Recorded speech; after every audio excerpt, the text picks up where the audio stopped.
Hello, hello. Welcome to another episode of Candid Catholic Convos. This past weekend, my kids and I got to talking. We started daydreaming about all the fun things we want to do this summer, everything we want to do when we go on vacation, and the ever-evolving question, what do you want to be when you grow up? The answers I got were pretty typical for a 9, 7.5, and 6-year-old. My oldest wants to be a police officer and a soldier in the army like Daddy. My middle child wants to be a professional wrestler, and my youngest now wants to be a veterinarian. I always thought vocation was synonymous with job, used interchangeably, but it turns out a vocation carries a much deeper significance, more who you are, not just what you do. Or better still, not just what you want to be when you grow up, but who God calls you to be. Today, I'm excited to introduce to you one of our transitional deacons, soon to be ordained a priest in just a couple weeks, Deacon Andrew St. Denis. And today we're going to talk about how he knew he was called to the priesthood and about how God speaks in the silence. Deacon St. Denis, welcome to Candid Catholic Convos. Thank you so much. It's great to be on. I am super excited for your upcoming ordination. I'm sure that you're like radiating with excitement right now. Oh my gosh. Yeah, it's been, literally years in the making. So it's super exciting. Personally, I've been in higher ed / seminary now for 10 years. So I think I'm right now really excited just to be done with school. And then as soon as I pack up my bags from the seminary, it is all focus on ordination. It's just so exciting. So excited to finally kind of hit the ground running, full time. So, yeah.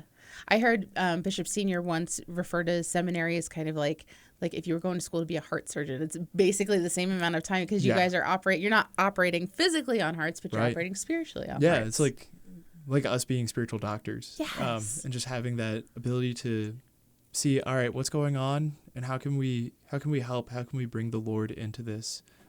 Is so awesome and so great to see, in the lives of so many other priests, and they're a great example, but also, just learning from the priests at the seminary and the priests that I've been assigned with to just see that in action is so awesome. And so excited to join in on that as well. Yeah. So for those who maybe haven't met you yet, because you're about to branch out into the whole diocese, tell me a little bit about yourself. Yeah. So I was born down in Lancaster. I grew up just outside Mount Joy. My home parish is Mary Mother of the Church in Mount Joy. I absolutely love sports. From the time I was real little, I was involved with baseball. Played that all through up until high school. Got involved with baseball, football, bowling, track, cross country, like whatever I could do. Always just loved and be able to be active and compete. I even got roped into running cross country for a season in college. That was truly a penance, but never do that again. I just had this great love of wanting to be a physical therapist, actually, from a couple of injuries that I had gotten in high school and just going through PT. I was like, man, this is awesome. And looking back on it now, is just realizing kind of what you said. It was the Lord steering me to that being a doctor of souls, but kind of first opening that door of like wanting to be a doctor, like a medical doctor. So it's cool to see how even in all of that, like the Lord has been bringing me to this place in this time right now. It's really, really awesome. But I have, a younger brother and a younger sister. And we all just kind of grew up together and had such a fun time just playing with each other. And, still to this day have each other just to talk to and lean on is really awesome. I bet they're super excited for you as well. Yeah, very, very excited. My sister's currently teaching out in Detroit as she was discerning with a religious order, and she's going to be coming home though. So I made sure that she could get on a flight to make it back for June 7th. So it's super, super exciting. That's really cool. So you talked briefly about your childhood being super involved in sports, and then you had 2 siblings that you kind of hung out with. Yeah. Would you say that it's like a typical childhood? Like what when you think back, what does it kind of remind you of? Yeah, I think it's just kind of the typical, American childhood. You kind of grow up, play sports, be involved with Boy Scouts, get involved with the youth group, and, always coming together to be with the whole family, both my siblings and my parents, but even like extended family all coming together. It almost felt like all the time. So it was such a blessed environment to grow up in, to be able to nurture so many virtues and nurture this vocation in that environment, and being able to just learn so much and experience so much. So, looking back, I can really say I'm so thankful for the many blessings that the Lord has bestowed upon me and my family, and I can never be, thankful enough for it. That's wonderful. Yeah. Just being able to have that support system behind you must mean the world. Yeah, no, it's really awesome. And even, going through some rocky times in discernment, where not everyone was on board initially, but, it's not only, many years of seminary formation just to form myself, but also kind of to get everyone a better understanding of what is it that the Lord has called me to, what is it that, I was crazy enough to enter into, and to realize, oh, he's not entirely crazy. Like this is okay. Like the Lord is working in this as well. So, it's, I just realized I keep saying it's so awesome and so exciting, but it really is. It really is. I especially for somebody who's not super familiar with it, like I always thought of seminary as like, oh, it's kind of like college, but really it's not. It's a lot more intense than college. Like I did 4 years and I was out. Yep. But you're going on 10 plus years of doing this. Yeah. Well, I did 4 years of undergrad in college before entering, and I'm about to finish up my 6th year of seminary. So it was an interesting transition going from, your typical university to seminary. And yeah, it's definitely much more intense. Not necessarily like, the classes are harder or anything like that, but our life is so regulated, regimented, and not for the sake of it being regulated, regimented, but to help us foster virtue and help us to just mature as good Christian men, to help lay that bed then for the seeds of this vocation to really root and grow. But it's not just the regulations and the regiments, but it's like living in a huge fraternity with 140 other guys. And it's like the holiest group of people that everyone's trying to help each other build up virtue, help to build up in holiness, and grow in that relationship with Jesus, and just grow as brothers in Christ. So, it's intense, but it's also has its moments, or many more moments of kind of a relaxed atmosphere of feeling like you're just part of a really big family. So it's kind of a little different from college, where it's like, all right, I'm going to forge my own way and do my thing. And now I'm going to enter into this family and be a part of something bigger than myself. I love that. Yeah. That is such an important distinction to make, because it's not necessarily like all about the studying and the books and the grades. It's about truly discerning, like whether or not this is like, can't really change majors after you. Yeah. So talk to me a little bit about more, because I feel you mentioned about it being a group of like holy men. Yeah. You don't have to be perfect when you walk into seminary, do you? I'm far from it. Actually, like that was kind of one of my biggest things in discernment was I can't do this. Like I'm not this holy guy, that's praying 15 rosaries a day and doing all this stuff. And I've got all of my own, shortcomings that, by the grace of God, continually handing over to him and letting him work on me. But it really came to a moment my junior year of college, where this question of the priesthood just continually kept coming up in my heart.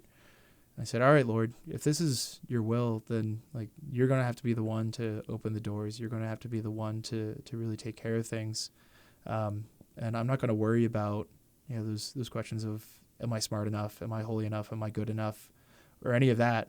It's going to be, God, if you're calling me to this, then help get me through.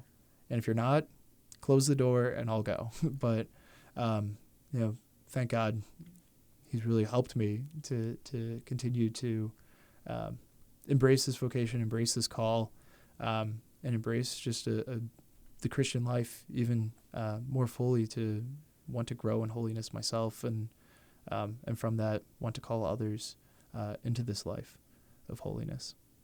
What a powerful prayer. Like, if this is what you want to do, like, just help, like, show me the way. Help, just open the doors for me. Because if it's something that you want me to do, it won't be. Oh yeah. Like it's not like the path won't be difficult, but right. He doesn't Exactly. He doesn't promise that it's not going to be difficult, but it is. He will show you the way. And yeah. that's so powerful. Just the way that you said that. Yeah, I had a priest after I had kind of gone through this, because ultimately what I did was during that Lent, I was like, all right, God, I'm going to make a deal with you. Like, I'm going to pray a rosary every day, just asking Our Lady's intercession and this help of discernment. And, you got to show me what it is, and whatever it is, I'm doing it. And this priest said, be careful what you ask for. When you open that door to God, he's going to come in. So, and thank God that he has. So, yeah. You mentioned hearing the call about your junior year in college. Was there anything like earlier in life? Did you ever have any inkling earlier, like maybe this is something I should do, and it just kind of sat dormant? Or was that instance in college the first time that you heard it? No, I was an altar server at my home parish growing up from second grade on. And I'll never forget, I was either 11 or 12. And before Mass one day, the parish priest came up to me, like, Andrew, you're going to be a priest one day. Like, there's no way that's ever going to happen. But then I started praying about it. And like my prayer shifted from that, like the prayer of an immature 11-year-old, at least I was, of like, God, give me a PlayStation, and like, or whatever, to Jesus, what are you calling me to? What have you made me for? Show me your love. Show me how you want me to love others. And it was just this constant calling of like, all right, be a priest. Be a priest. I was like, oh, well, okay. And then I just kind of tried to push it away and hide and run away from it until I couldn't anymore. So it was even just the discernment alone was years in the making. So, but yeah. That's awesome. And all that just kind of led to this opening of doors and just continuing to open doors. And that's so powerful. Yeah. And what was fun was like looking back on it then and talking to people, like, yeah, we saw this coming from, a mile away. Like, even people that I barely knew, like, oh yeah, he's going to be a priest. Like, okay. Everyone else saw it. I couldn't see it exactly, and I was running away from it, but, yeah, like, all right, this is what you made me for, Lord. So I'll go. Yeah. Can't really argue with that, right? No, I tend to lose every argument with God, so I might as well say yes. Oh my gosh, I love that. So we talked about some of the doubts that you had when you walked in. You thought like, I'm not holy enough. I'm not quite good enough for this.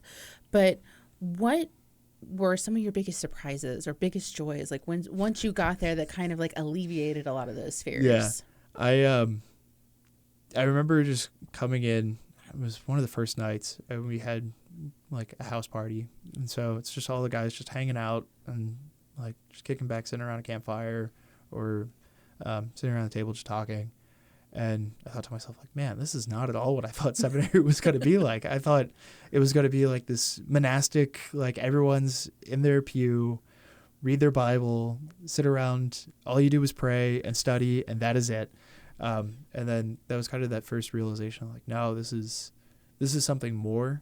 Not that, prayer and study is less, but I was thinking of seminary as too small.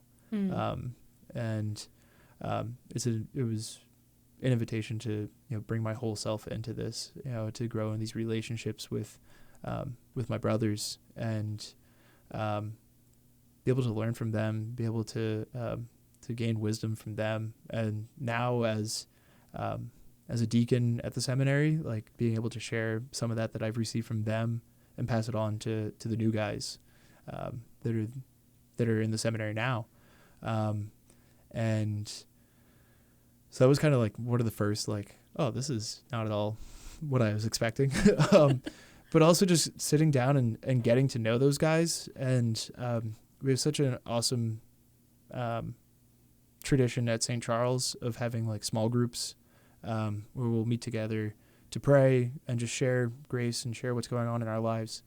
And joining up with one of the small groups and just getting to hear the other guy's stories, I was like, oh, I can relate to that. I can share this. And just recognizing like, I'm not the only one that walked in here thinking I'm not good enough, I'm not holy enough. And, the guy that I thought had it all together is also struggling with that same thing of like, I'm not good enough. So, yeah. And I was given this great advice. One of my first weeks, I went and talked with one of the priests there, and he's like, just don't judge anyone that's here. Like, you think that this guy's got it all together. He's like, I've been a priest for 40 years. I don't have it all together. Like, no one does, only our Lord and our Lady. So all we can do is continue to show up and pray and to live our lives in a holy manner.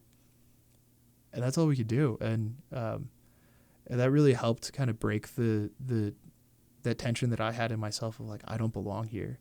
And just realizing, yeah, we're all kind of, going through something, and we're all going, we all got our stuff, and, the Lord's working in and through that even. So, yeah, that was a really helpful, really helpful thing to kind of break through and break into seminary formation and really engage that then, instead of just thinking I have to perfect myself and everything's going to be good and then I can show up. So, yeah.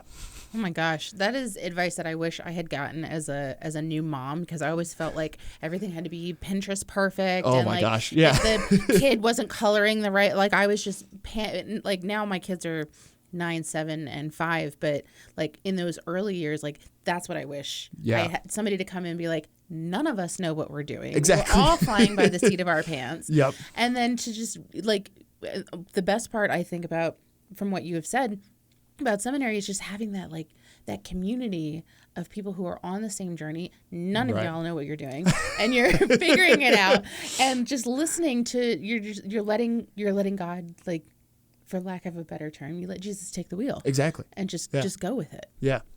Yeah. And that's yeah. I think that's kind of what's missing in so many of the young men that I talk to that are thinking about the priesthood, or, maybe I'll mention it to them and they're like, well, I'm not this, I'm not perfect, I have to be like this thing. It's like, no, you don't. You just have to, be able and willing to bring yourself before our Lord, and he'll do the work. We just have to show up, and try our best. And that's for discernment. That's for, being a parent. It's for being a priest. It's for everyone. It's like, just show up and let the Lord work in and through us. So, yeah. Oh, what great universal advice. Yeah. That's awesome. I love that. Yeah. The you that entered seminary, Mm-hmm. how is that you different from the you that's sitting here today? Or what's changed? What's the same? Yeah. I think although I knew that I'm not perfect or was, worried, I still came in with a lot of my own ideals and like, I'm going to come in and I can do this and I can fix, this problem or whatever. No, I can't. The greatest impact I can have is to just be a man of prayer and be there for the people that God has entrusted me to, or has entrusted to me, and just to be faithful to Him, and that's all I can really do. I can't come in with any of my own ideas and run my own crusades or whatever. It's just like, just be myself and be a true disciple of Jesus. And I think that was probably one of the biggest and hardest lessons I had to learn in seminary, is that everyone else isn't me, and I'm not everyone else. We're all different, but we're all disciples. I think also like the me that entered seminary kind of went in a little like timid, I would say, of the spiritual life and of what was coming. But now I think it's a grace from that discernment of being willing to just open the door, where now it's a greater trust that, God's got it. Whatever's going on, I can let go and just let God take care of it. And I think that's been such an awesome grace. And there's one other thing. I think I've grown in a greater compassion over the past 6 years. At St. Charles, we do this awesome program of apostolates. So every Thursday, we don't have classes, thank God. And I'm not an academic. And we'll go out and get assigned to like a parish, a school, college, prison, which is high school, or like any of those kind of places where if they could see you being a priest there one day, then they're going to put you there for a year, and you get to be there every week.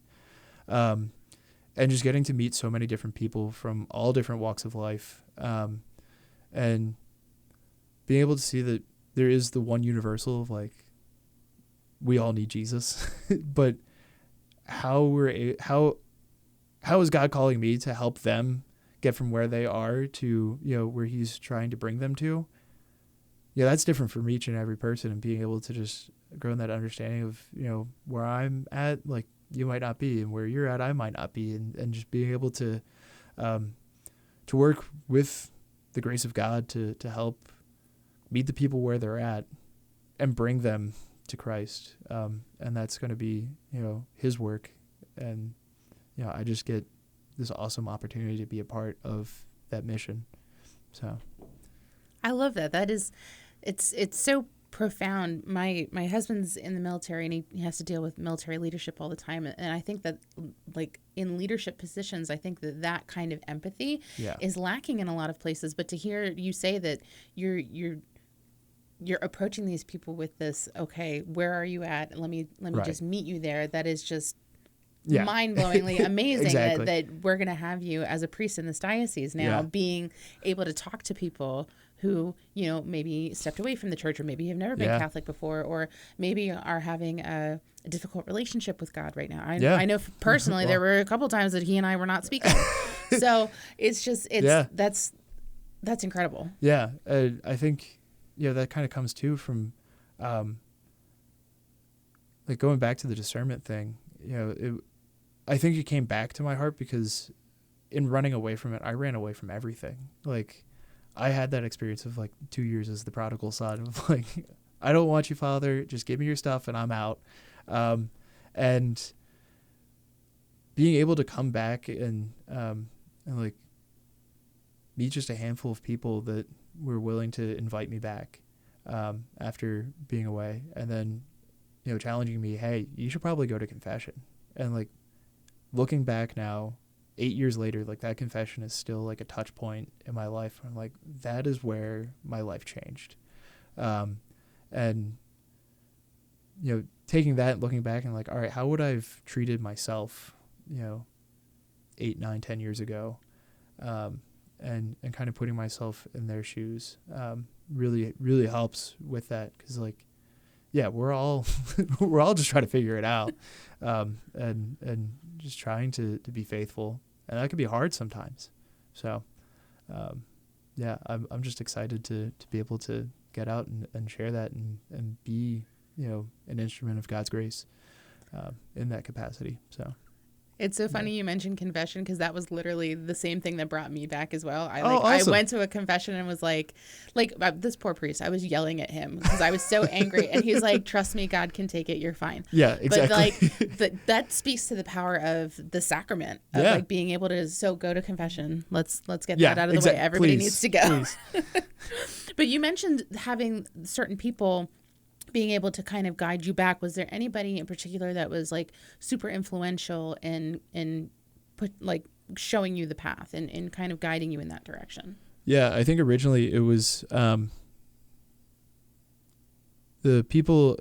So I went to Bloomsburg, and at the beginning of every year, there's like an activities fair or whatever, and it was just a crew of people from the campus ministry with a stand there. It was like, grabbed me like, "Are you Catholic?" I was like, "Yeah." Like, "All right, perfect. We have mass tonight. You should come." And I'm like, "Okay." And little did I know, like, all those people would end up being my friends then, and they really helped me along the way. But also the priest who was there at the time, kind of just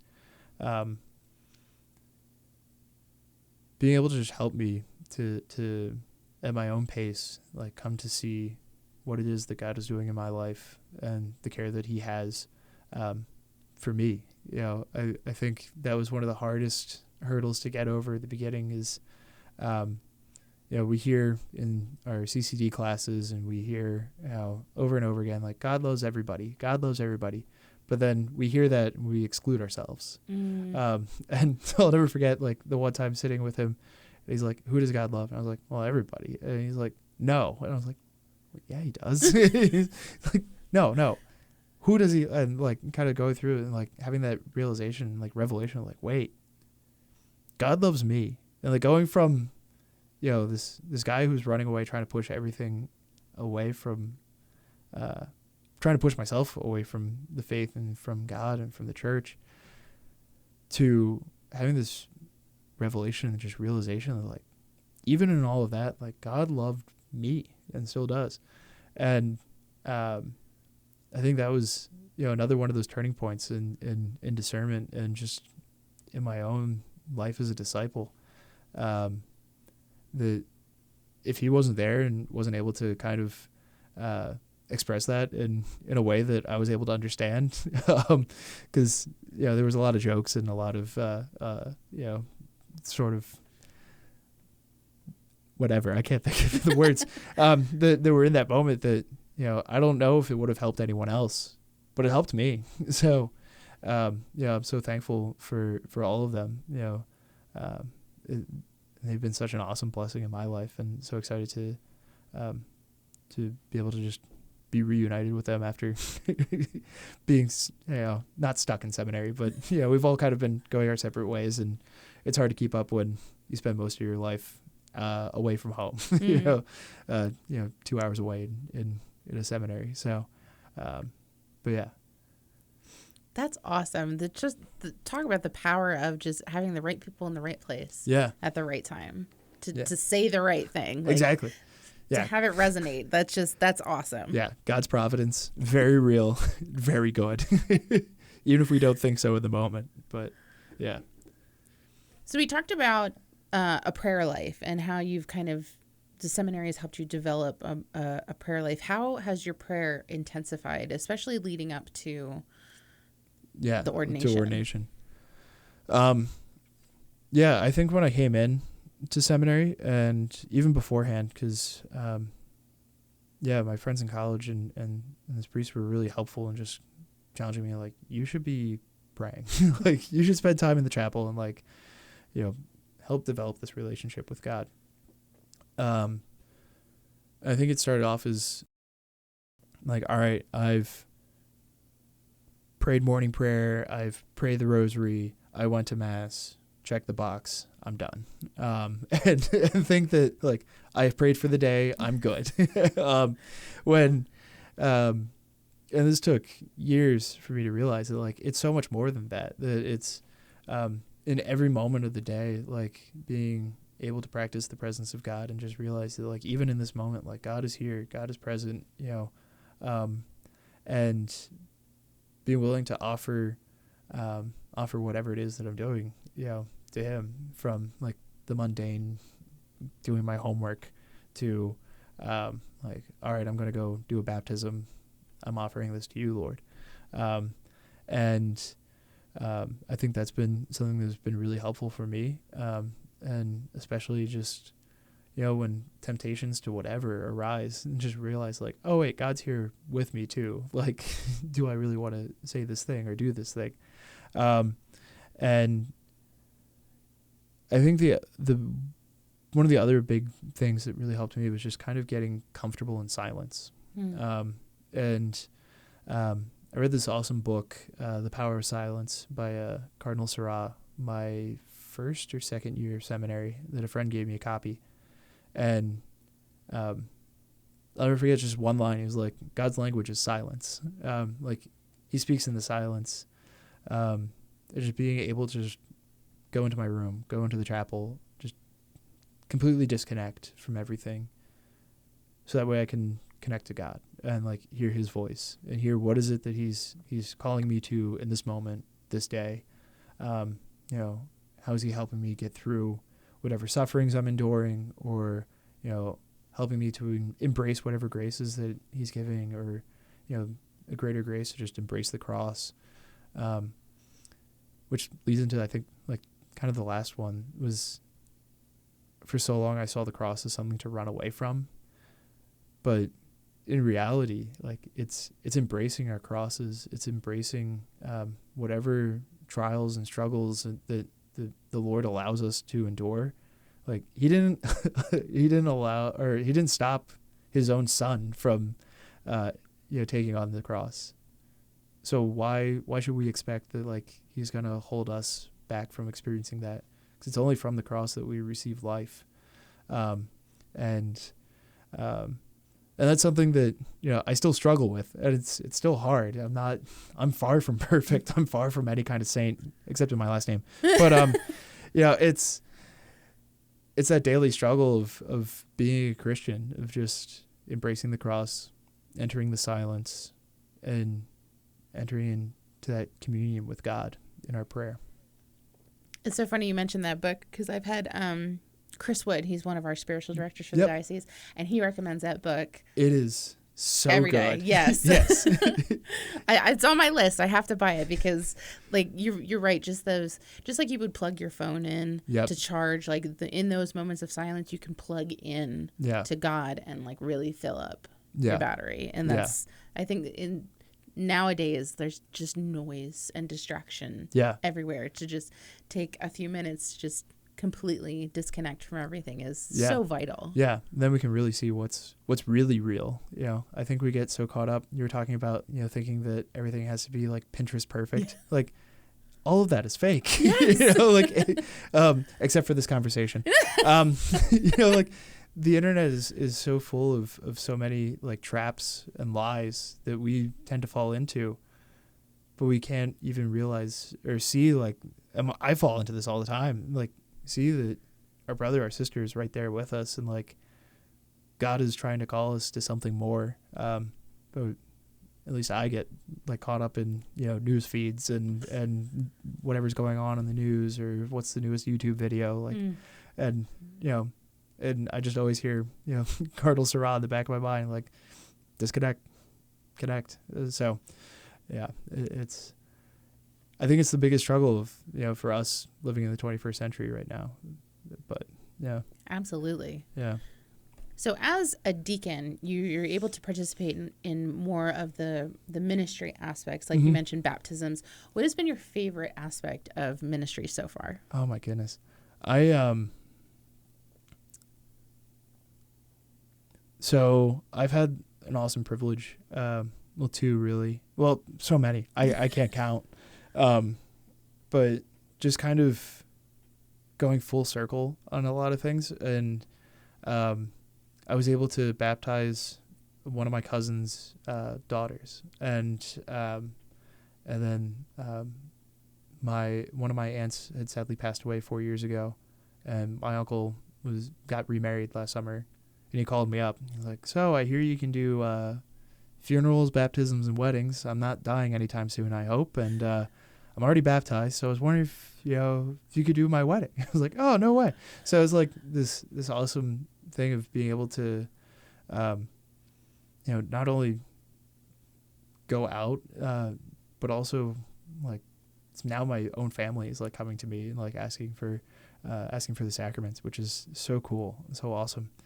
But like baptisms, like every baptism I've done is just so amazing. To just know that like this is the moment that this child is now a son of God, and like, welcome to the family. You have no idea what's coming. It's got to be fun. And being able to have that experience and share that experience with those families, and in some awesome way have this connection to them now for eternity. And I absolutely have loved preaching, being able to preach at masses and go back and preach at mass at the seminary, because I think it's this awesome way of being able to open up the scriptures even more and share it with others, but also kind of through an own personal lens of like, I've experienced this, I've heard like you guys have been experiencing this, and like being able to build up that relationship, just from the pulpit to the pew, and then being able to just have those conversations about it afterwards, out in the narthex or out in the parking lot, and just talking to people, and really getting to hear some people's stories, after mentioning something in a homily, and they'll come up and want to share, hey, you said this is what's been going on this past week in my life. Can you help me out? And it's always amazing to just see in these different ministerial roles that the Lord continues to just open doors. So I've absolutely loved it, and always enjoyed the surprise of what's going to come next and what's going to come out of this thing. So I'm so extremely blessed to be in this role in this time. So you would have loved my oldest son's baptism, because this child, you would have thought we were trying to dip him in the lava. He was like trying to the priest was cracking up because he was like climbing up my husband. He did not want the water on his head. We did successfully baptize him though, but that was a highlight of his year. That was was hilarious. So you're about to be a part of the presbyterate. Yeah. What are the places of opportunity that you see as like a new or different way to evangelize? Yeah, I've had an awesome experience just this past year, or well, I guess it's been amplified this past year. I've had similar experiences on like apostolates in the past at the seminary, of just showing up and like being at different people's like family events, or like sports games or musicals or anything like that. And I think we hear a lot in the seminary about like a ministry of presence, and we have a priest in the diocese who says, how do you spell love? Time. And like just being able to just go out and be there and support others, and just be that witness that I'm not just hiding in the church. I don't hibernate under the altar, until Sunday. And I got to share with some of my friends like how awesome it is that God uses the things that we enjoy even to spread the gospel. Like I said, I love sports, and so spending a lot of time this past year going to football games and basketball games and baseball games, and just getting to interact with the people in the stands, and then talk with the athletes after the game, or even stuck onto the field for a couple of games just to even talk to some of the players while they're playing, and be able to share in their excitement as they're playing, but also to invite them to something more. Has been awesome. So I think it's just. And this is more of a reminder for myself too, put myself out there and just show up.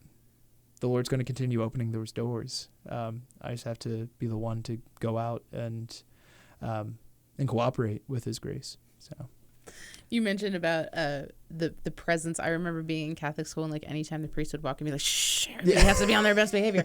But it's so like I think one of the best parts about my job here is that I get to interact with you guys, and you don't sit up on this pedestal. You're down here with us. You're in the dirt, and you like all the same things that we do. Yeah. So I think that it helps, at least for me, and I think hopefully for those listening and watching the podcast, that it alleviates some of that pressure that we don't have to be perfect to even approach you. Oh, no, not at all. Yeah.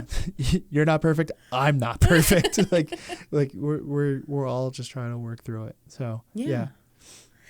So what advice would you have for a young man who's thinking they're hearing the call and, discerning either going to seminary or maybe they're already in seminary? What kind of advice would you offer to them? If they're discerning going to seminary, go to seminary. You can't discern without actually being there. It's almost like wanting to date someone, but you never actually go and talk to them. Like, I'm just going to continue looking at this person across the room. Very creepily. And maybe, yes, exactly. Like, why is he staring at me?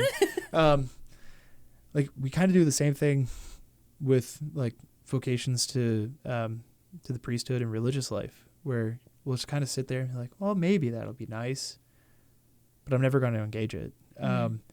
And I think that first step, even when that kind of inkling of an idea comes in, is go talk to your priest.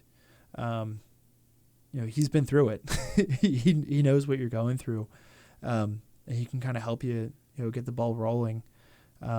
And that conversation doesn't mean you're 100% entering seminary or you're 100% going to become a priest. It's, I'm open to whatever the Lord is doing for me, and no matter what happens, you're going to be a better person for doing it. That's always been the thing that we're told in seminaries. Even if the guy leaves, that only means he's going to be a better husband and a better father, for being willing to engage formation, be able to just dive deeper into his own spiritual life and grow as a disciple, which ultimately that's what God's calling us all to, is just to holiness and to be his disciples. And I think the better question is just to ask, how are you calling me to be that disciple? And then give me the grace to accept what it is that you're calling me to. And for the guys in seminary, you just kind of, some days you toughen it out. Not every day's perfect. And that doesn't matter if you're in seminary, you're a priest, you're working, you're in high school, no matter what. Nobody has every day as a perfect day. We all have our bad days. But always to just be in constant communication with the priests around you. So that way they can get to know you better and you can get to know them better. And through getting to know them, you can kind of see, is this a life that I'm being called to? Is this a life that I can see myself living? It's tough and it's hard, but we also can't get stuck in a discernment paralysis. So just constantly ask for the grace and go to our Lord, go to Our Lady, ask for that grace. Well, Deacon St. Denis, this was such a fantastic conversation. Thank you so much for joining me. And I am stoked for your ordination. I'm very excited for you. You're going to do amazing things in this diocese. So thank you so much for sitting down with me. Thank you so much. Appreciate it.